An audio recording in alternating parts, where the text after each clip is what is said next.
just a little bit about the 90 and doing some body filling and things like this. Now we're going to put a Puma bonnet or hood on this truck, but this original bonnet is super rust free. All the frame's lovely underneath, it's really, really nice.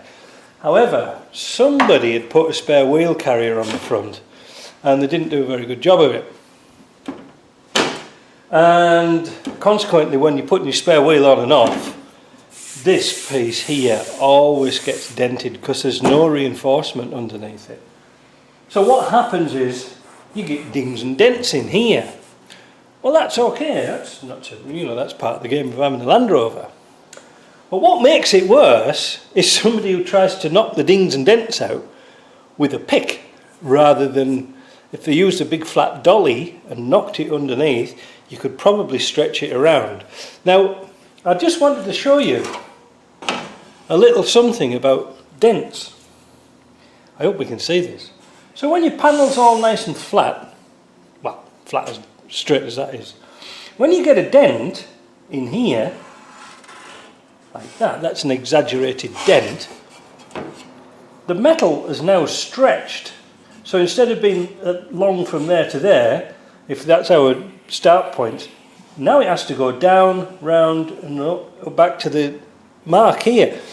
So you can see there's more metal, even though it's a bit thinner, there's more metal. And the proper way to do it is to start tapping in the corners and gradually reducing, like work from the outside in to make that into a little ding like that. Alright, that's how you're supposed to do it. However, when it's been knocked with the punch, you've got pick marks sort of like this all over the place. Now trying to knock those back down and this, we're going to get all over the place, which is not good. So what we're going to do is we're going to try and straighten this out. We're going to try and straighten this bonnet out a little bit by giving it a few light hammers. And you're probably wondering what this straight edge is for. Well, I don't know if I mentioned it to you before, but this is an aluminium piece of metal, and it's been cut on a sheet metal cutter, a proper one, you know, like in a big factory, stamp it down. So we know that this has been cut nice and square on a guillotine, that's the word I was thinking of. So, if we put it on like this, we can see that there's a natural curvature to the bonnet. We want to keep that. So the old days, if it was a nice flat panel, we'd just fill this up with filler and go shoom, like this, across, scrape off the excess, wait till it dries, sand it, done. However, in this case we can't do that. So we've got a high spot here, and this piece here, these are going to be our datums, and this piece here is nice, and so is this. It's just this piece that looks nasty. Now there is a ding on here, and a big boss here, a big dent, and a little dent here. So I'm going to try and lift the bonnet up and hit it with a dolly to see if we can get it out.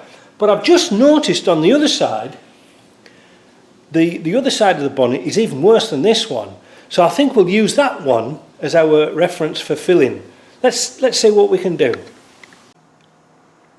Now perhaps you can see now how bad this is. If they'd have left it with a dent in it, it wouldn't have been so bad. But this just looks like it's had a shotgun from the other side. So we're going to try and, we've got a dent here. And what we're going to do is knock that dent out. We know this bit's good, and this bit's good, this bit's straight, this bit's straight. So we're going to put the straight edge on and have a look around and see where the high spots are and the low spots. And again, we'll get the dolly out. And if you can see on this side over here, right now I've got the handheld, you might be able to see that there's a bit of a low spot here, just a tiny one. But you can see that crease just on here, and that makes it really difficult to get out. Because like I say again, somebody's pockmarked this through. The one at the front here where I tapped it down a bit, that came out really nice. Some you win, some you lose. You can't be good at this forever. And again, time's money. I was watching a guy the other day doing a back fender or a back wing on a very fancy sports car. It must have been about $200,000 car. And he spent 30 hours knocking knocking the panels straight again. I must admit he did a really nice job. But 30 hours, what's that, $100 an hour, $3,000? Buy quite a few bonnets for that. Anyway, let's get round to knocking this out. So with most of the dents out, it's still looking pretty bad. And it's getting very difficult because when I knock up, something else pops down. It's got like a flex in it. Not the end of the world. Now what we're going to do now is use the old flat air sander, which I've had for donkey's years, and we're going to put a 40 grit paper on. These are made for the holes in it for the air vacuum thing, but I haven't got anything as luxury as that. Now I'll just show you one tip you can do with these air sanders. If you only want to do a little surface and not damage all the rest of the paint, you can, because these are on Velcro, never buy the stick-on ones, they're a waste of money. You can put your pad wherever you want, and then you can sand right in the middle of something without damaging all the rest of the paint. All will become clear if we ever get around to doing a small bit. So put your Velcro pad on, and just let's give it a quick whiz round.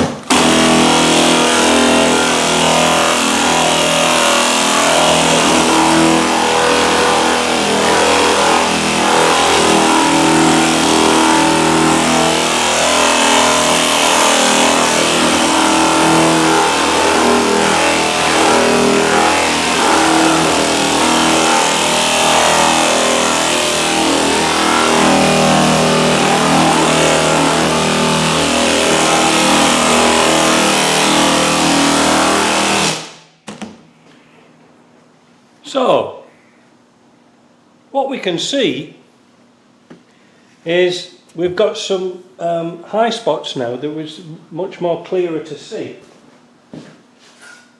Again, I'm totally unprepared for this. Let's have a look. So I'll blow this dust out. Now you can see where we're high here, here. This isn't too bad, but also we can see our low spots. Now we're not too bad low because the sander's just to say kissing the top of here. So now I know where my low spot is. I'm going to tap that up, but more importantly I'm going to sort of try and seesaw it so that this goes down and this goes up. Aluminium's very tricky to work on. I mean, you can anneal it and messing about like that, but I haven't got any oxyacetylene. But I'm going to have another go on that and see if I can get as much out of this as possible.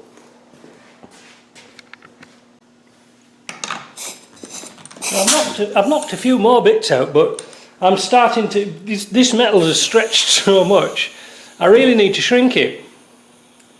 You know, if I was going to do a nice job. Just noticed a bit there. I'll ding down a bit. Yes, if you bare off all the paint and you get your oxyacetylene and turn it to a black flame, well, put some soot on it, and then once it's all covered in soot, then put it onto a neutral flame and warm up the soot. When the soot disappears, then the aluminium's annealed and it's soft, and then you can work it. You can do all sorts with it after that. Two problems: I haven't got any oxyacetylene, so I can't do that. And secondly, once you do start hammering it, you will harden it again. So you've got to keep doing it over and over and over again. Is it worth doing for a bonnet? Not really. So what we're going to do is we're going to get these high spots sort of averaging out a little bit. It's not too bad. It's about, I'd think about an egg cup full of filler on there. You don't want it too thin because you don't want it too thick, sorry, because you don't want it to vibrate and flap around. So let's get the sander out again and let's see where we are this time.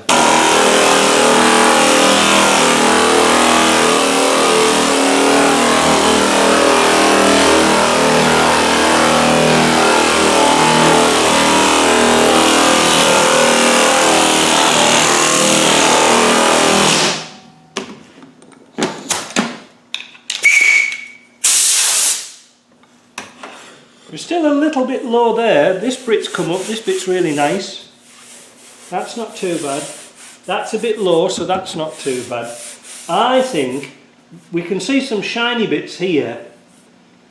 I'm not sure whether it's worth messing about with. I might try and get that bit tapped out with a hammer, so we know that this line here is straight, because otherwise it goes in a dip and it's going to look awful once it's shined up. Let's have another go at that.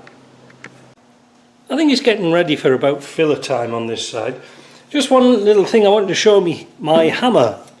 I got this a long time ago and it's getting a little bit worn now, but it's supposed to be called a shrinking hammer, and it's got a little spiral inside here of raised metal, or it was. It's a bit old now, but it's on rubber, so it's got a nice ding to it. It's not too severe, and this one's a nice polished side, so when you hit the two pieces together you'll start to flatten the metal out a little bit.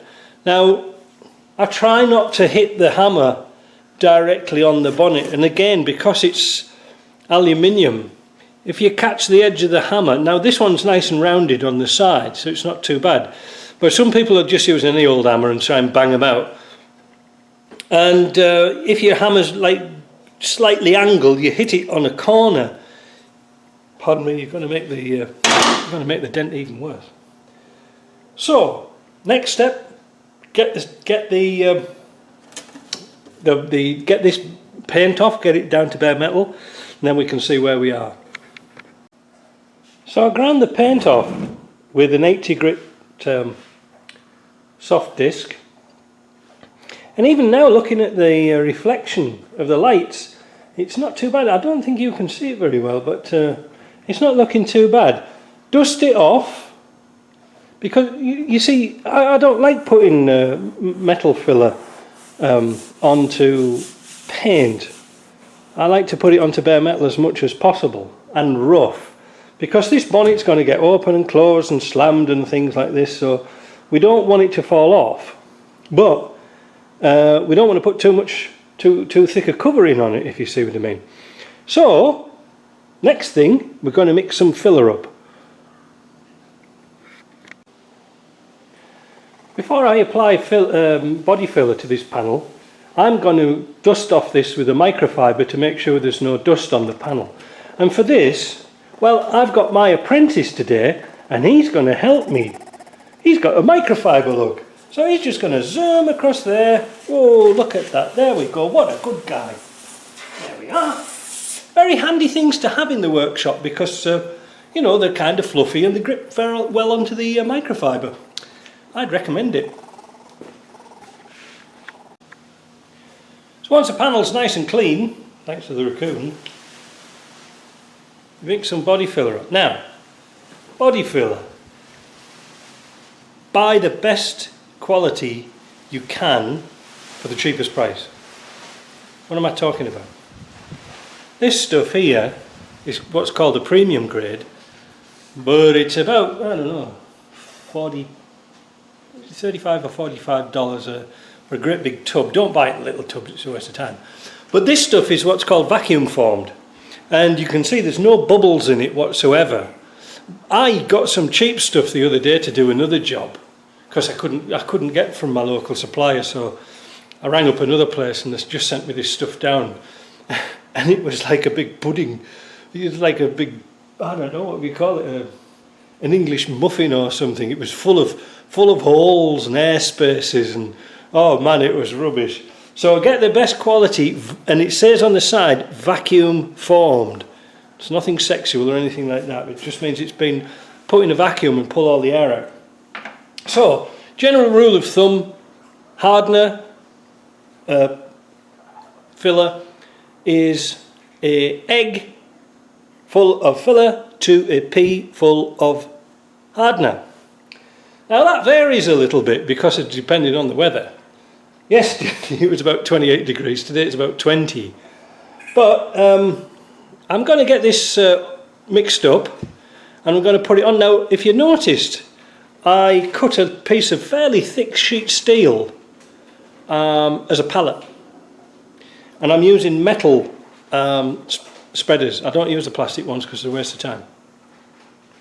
So why do I use this? Well, because I can keep this clean just by dancing. If it does get hard, I can use this over and over again by just dancing the 80 grit disc over it, and it's a nice surface to mix on, and it's nice to hold in your hand, and you're not mixing too much at a time. So that is all we're going to put on, but I think we'll use about, well, I don't even think we'll use all that lot, but we'll see.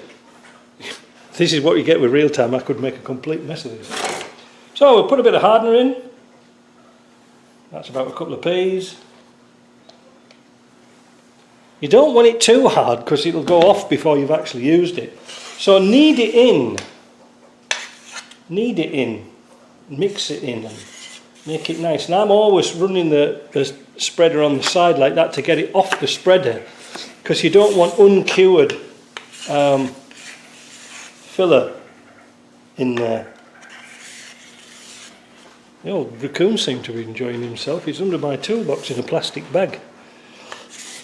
So that's what we do, and you can see how easy it is to use on a piece of metal rather than an old cardboard box, because cardboard's nice, you know, if you're just doing a little bit, but I don't know. And it's always nice to use a fresh clean surface, never sort of use the old one over and over again, because all you want is a little bit of hardened filler. And when you're trying to spread it out, it'll make a great big gouge right across where you're going to work. And we don't want that. And again, you can see how I'm getting that filler off there. Now it does come a bit runny after a little while. And we want the colour to be all the same. Once we're happy it's all nice and even. Now somebody on the internet said, oh, you have to knead it a certain way so all the air bubbles come out. I don't think so. So, now we're going to get our big spreader, and we're going to start at one end. We're going to bring that all the way down. A bit more on. All the way. Look at that nice sharp edge we've got. See?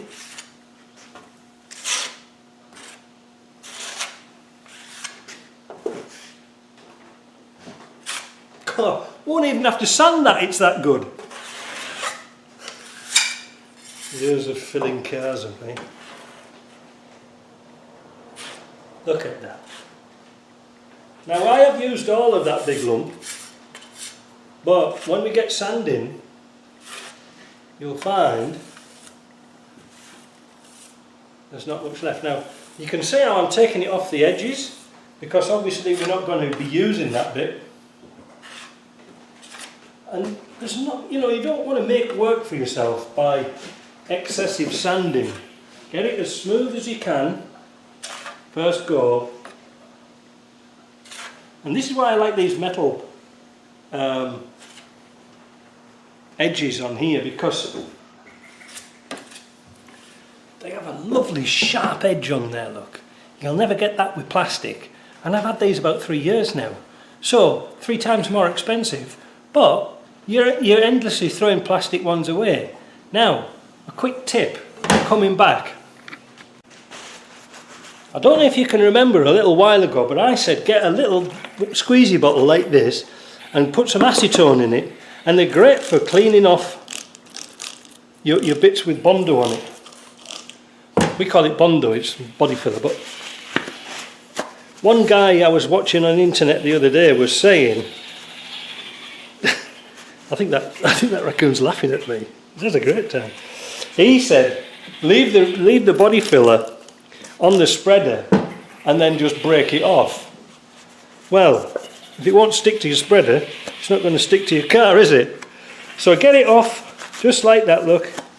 Bit of acetone, and that will make everything nice and clean for next time. Look.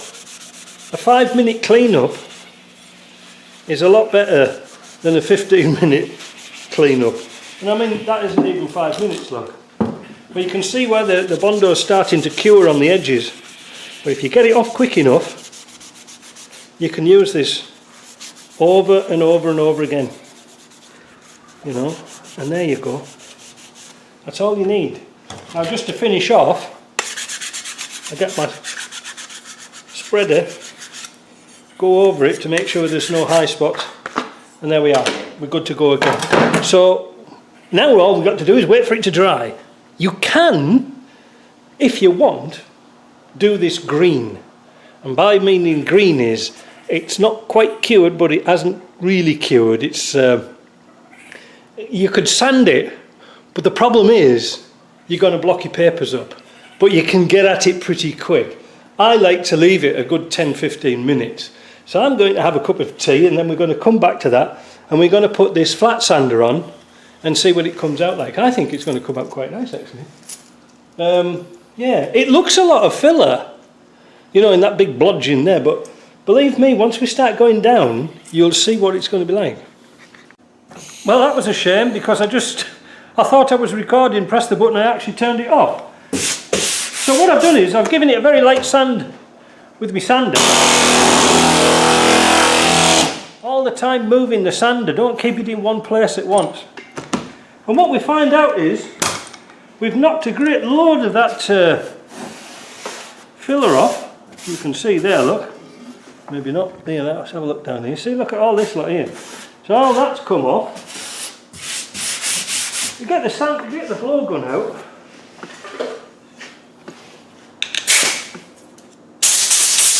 I hope my Raccoon's got his mask on.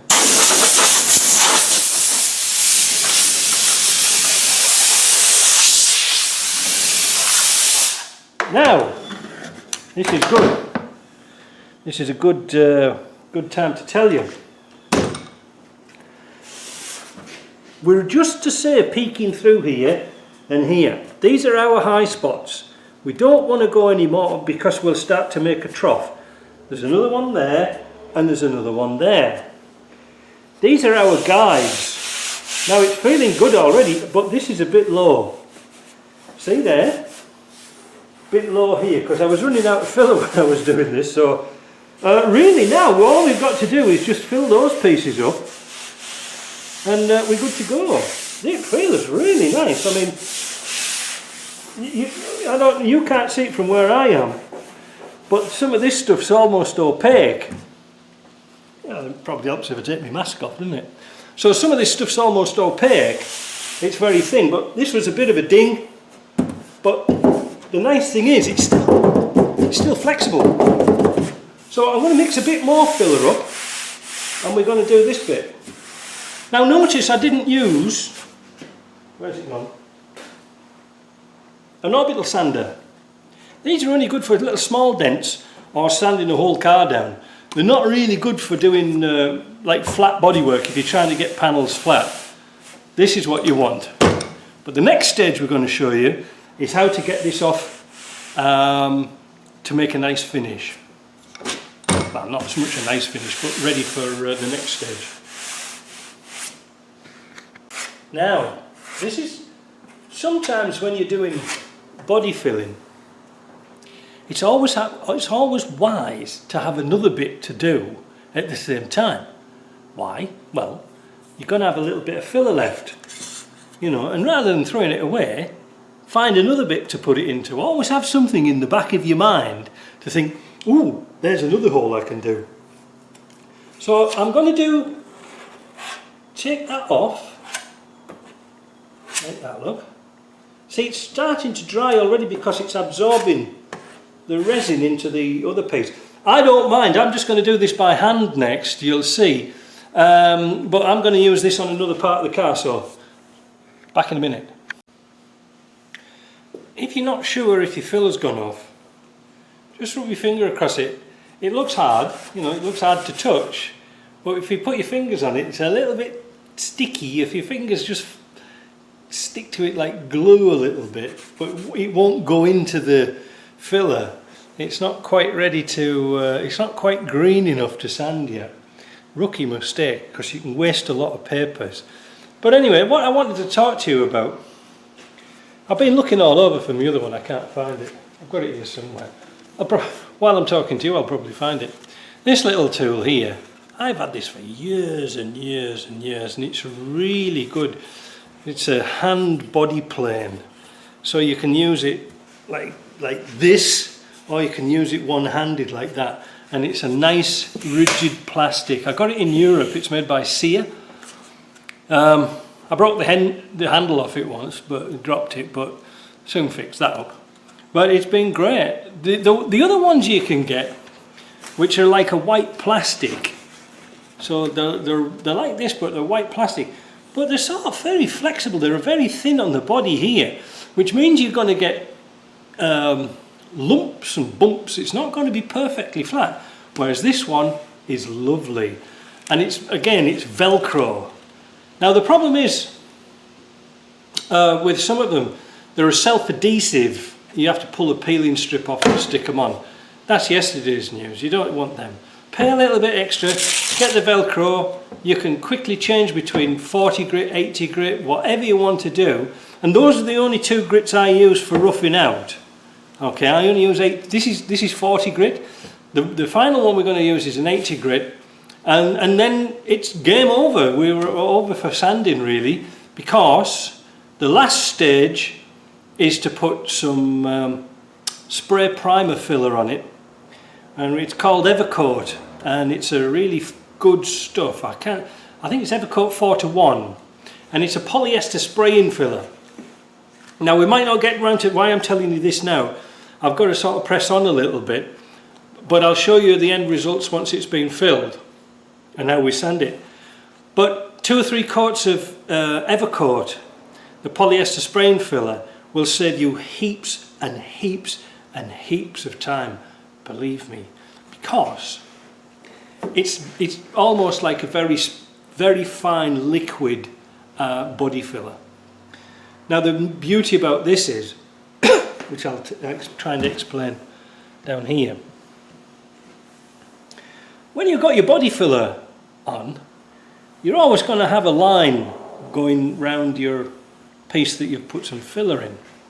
And if you've ever noticed, when if you've not much experience of this and you've been using your little spray cans and things like this, that you'll buy a spray sandable primer in a can. Well, it's a bit of a waste of time really, because you need something between the body filler and the metal or the paint surrounding it, because over a period of time this filler will shrink just a tiny bit, and you'll be able to see your marks where you've repaired it. Now sometimes if you put your paint thick enough, you can flatten polish it out, but sometimes it's really disappointing to see your repairs coming through the paint. So polyester spraying filler does away with all that problem. It will actually make a barrier between the two, and it's easy to sand. It's beautiful to sand.